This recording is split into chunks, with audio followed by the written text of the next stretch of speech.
Halo, Assalamualaikum warahmatullahi wabarakatuh. Alhamdulillah hari ini tanggal 31 Desember 2024, saya akan membahas beberapa nama-nama dari tersangka. Bukan tersangka lagi karena sudah terdakwa. Berapa nama dari terdakwa kasus timah ini dan profilnya. Dia sebagai apa yang dia lakukan.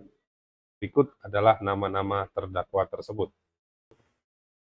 Jadi yang pertama yang perlu kita ketahui bahwa nama Tamron alias Aon itu beneficial owner atau owner dari CV VIP ini tadi. Oke.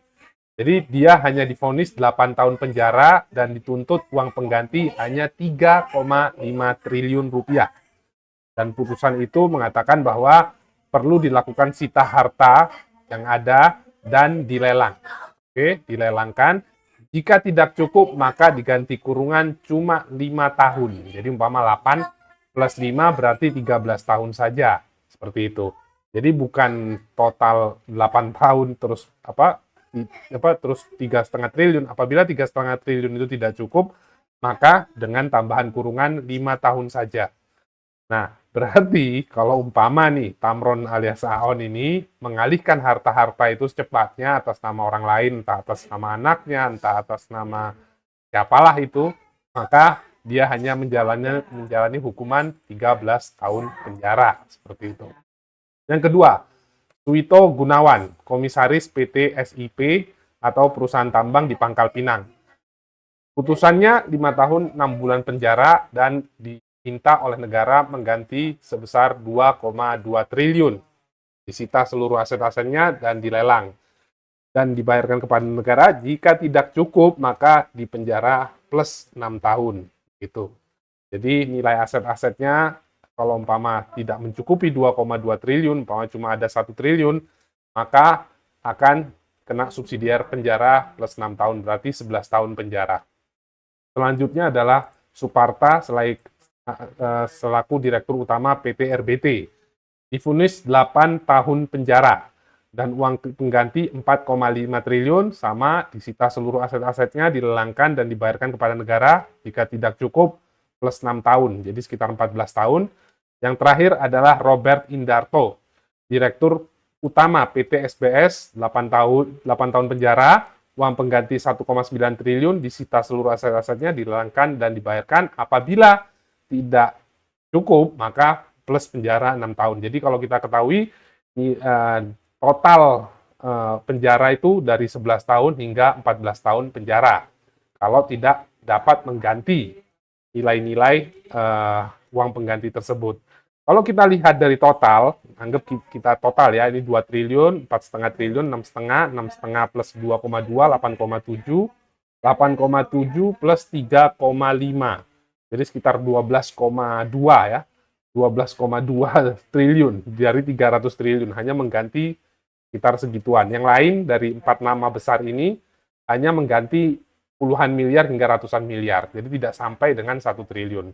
4 orang ini kenapa yang kena paling besar itu dikarenakan memang orang tersebut, orang ini tadi itu menerima, dia itu sebagai penerima dana terkait dengan ngakalin gitu ya, ngakalin penambang-penambang ilegal, diakomodasi sama dia, terus dilakukanlah transaksi untuk melegalisasi lah. Makanya di situ juga ada TPPU, tindak pidana pencucian uang. Jadi ini semua bermain di dalam metode itu ya. Dan yang terakhir, sebenarnya saksi kuncinya adalah, kalau umpama kita mau ketahui, saksi kunci utamanya itu adalah yang bernama, bentar, saya bukakan. Oke.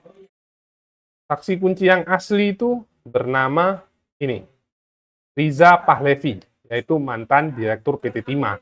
Karena ini kan saksi kuncinya adalah dia yang sebenarnya mengetahui, karena nilai korupsi itu, nilai pembelian yang lebih besar dibandingkan nilai standar itu pasti juga diketahui Riza Pahlevi, yaitu mantan Direktur PT Timah. Lucunya barusan terputus itu bahwa Hakim ex-Dirut PT Timah Riza Pahlevi tak terima duit korupsi. Ini yang diputus oleh pengadilan. Kok bisa seperti itu? Sedangkan Kalau kita lihat di atas-atas itu terimanya sekitar 12,2 triliun, masa otak ini tadi, otak dalangnya ini tadi tidak menerima apa-apa, dia sebagai dirut gitu ya, dirut PT Timah ya, BUMN ini yang mengatur harga-harga semua, yang mengetahui semua itu pembayaran-pembayaran itu malah tidak tahu gitu kan. Kan aneh, sesuatu yang sangat aneh, tapi ya gimana lagi, memang di pengadilan mengatakan seperti itu, makanya harus dilakukan peninjauan kembali atau banding oleh jaksa, karena memang janggal sekali dari 300 triliun yang bisa dikembalikan cuma 12,2 triliun, itu pun bisa dikonversi menjadi potongan penambahan masa tahanan sekitar 5 hingga 5 tahun penjara. Jadi 3 triliun, 4 triliun itu bisa diganti cuma dengan 6 tahun penjara, gitu kan. Ya ini yang bakal sulit kalau umpama nama-nama aset-aset tersebut, entah dana, entah tabungan di luar negeri, entah deposito di luar negeri itu sudah dialihkan atas nama orang lain, gitu kan. Ya inilah kebagongan hukum di Indonesia. Seharusnya kalau kita lihat dari sini, oke, putusan Reza Pahlavi ini dikatakan dia hanya 8 tahun penjara dan denda 750 juta. Bagaimana seorang direktur utama itu yang sebenarnya harusnya paling memahami, tentunya kaitan pengeluaran kan harus lewat dia juga. Dikatakan tidak menerima duit korupsi, sedangkan kliennya dia yang terima 12,2 triliun itu harus melalui dia gitu loh. Tidak kecipratan sama sekali, dan bodoh tentunya kalau dia tidak kecipratan. Jadi itulah yang terus terang menjanggal.